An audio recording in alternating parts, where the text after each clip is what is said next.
What's up, book nerds? Let the Right One In by John Ajvide Lindqvist. I think I said that right. I listened to him say his name like a million times. But anyways, um, yeah, Let the Right One In. This was recommended to me by a Swedish friend, Leona. She is actually in a community that I'm with streamers and shit. She doesn't stream; her boyfriend does, Talon. But she recommended uh, this book. She has not read it. She saw the movie, but she read the other book that I have of his, To Control the Dead, I believe. So, which I'm gonna read. But obviously, international bestseller. Absolutely chilling. L.A. Banks. Chilling is a word to use to describe this. But anyways, before I get to this book, if you like anything I do, you can find me here on YouTube. I stream on Twitch on Saturdays, and I say things I shouldn't, but it's fun. It's good fun. I get drunk. People talk shit with me. Come hang out. But if you like anything I do, wherever you find me, throw me a like, a follow. Be cool. It's for love of the game, right? Anyways, let's get to this. He is considered the Swedish Stephen King, and I will agree with that. You know what? I definitely will agree with that, because he does have good horror writing. This is a good horror book and a good vampire book. And he also has the traits of putting pedophilia in books, mainly homosexual pedophilia. And for once, this one was a little much. There was a little too much of it. There is a mechanic for it. I actually looked up. Maybe John had some trauma, and this is like his outlet for this.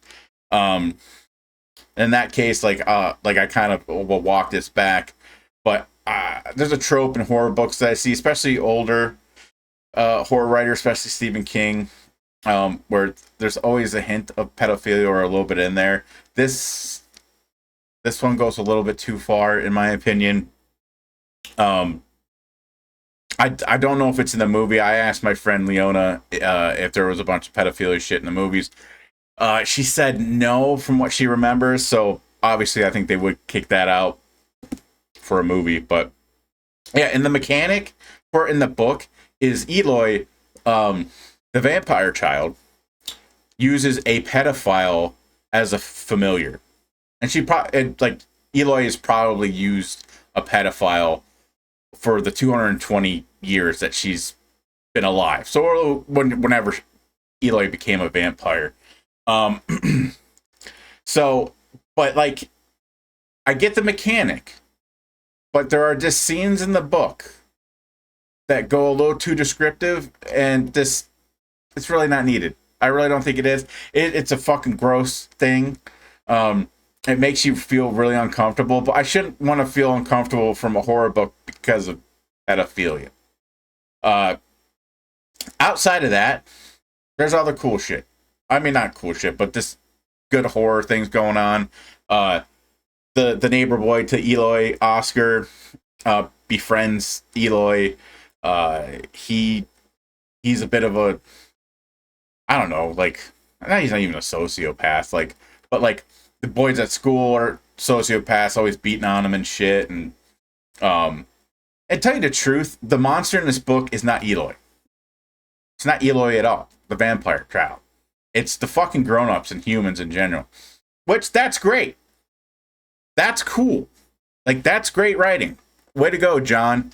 And vampire stuff happens, killings, gory shit. Like, you find out a little bit about dry tongue. Eloy's past. Like, how old Eloy is, where he came from. Pretty cool. But I can only give this book 3 stars out of 5. If it wasn't a good horror book, I would have just dropped this down to a 1 or 2. But it is fundamentally a good horror book. It's just the pedophilia in it just fucking ruins it for me. And at least in like a Stephen King book, it's fucking breezed by.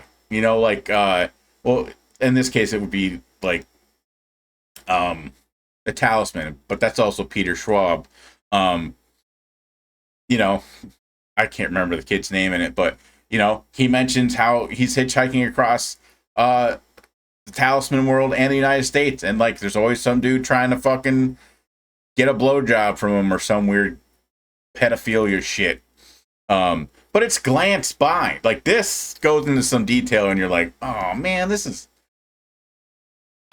Do I even want to finish this fucking book? And like I said, there's a reason for it, but you didn't have. It doesn't have to be that descriptive. So, a little bit of a letdown.